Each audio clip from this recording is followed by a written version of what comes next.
And I'm going to read a poem to you that I wrote not too long ago called Home. I come from a place where the sand is a sandy white and the seas are thoughtful deep blue. I come from a place where culture is mainstream, but religion is still there too. From a place where heaven on earth is a description that underestimates the beauty. A place where everyone stood hand in hand because the safety of this land was their duty. You see, my home used to play drums to far-coming guests, so when the beat drops and the drum knocks, it would leave my people, tribal dancers, singing and dancing on into the night. You see, tribe was never used to separate, always to unite. However, somewhere down the line, it all went wrong, and now my people drown on dry land, but hope they can walk on water. A Somali mentality. If success doesn't knock, then build a door of opportunities. So they flee to the sea to take some kind of pilgrimage to search for freedom. Success stories are few, as so many are faced with immoral significances. Many lay empty at the bottom of the sea, unnamed, unfought for, just unknown casualties.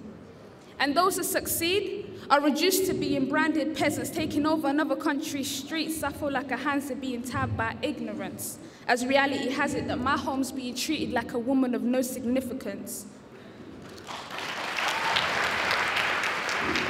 You see, we sit here with great expectations for the future of Somalia, like we're expecting a miracle. I'm not trying to be cynical, let's just get to the pinnacle of this poem. You see, I come from a place I've never met, but can never forget. A place where even the sea cries as powerful countries suffocate our coastlines, killing the vibrant fishmongers' businesses to find a home for their wastages now. I don't stand for piracy, but we wonder why piracy forms.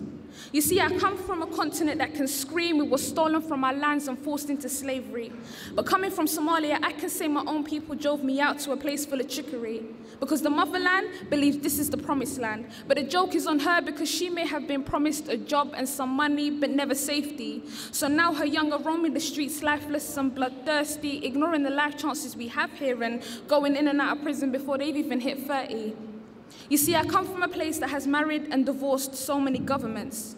Yet I still believe there's hope for Somalia's development. Because after every fall, there's a rise. And after every debate, there's a compromise.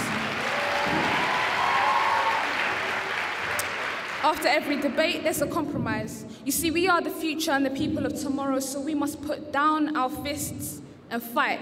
But not with the hostility of a gun or a knife, but instead with the knowledge of our history and the power of our minds. Thank you very much.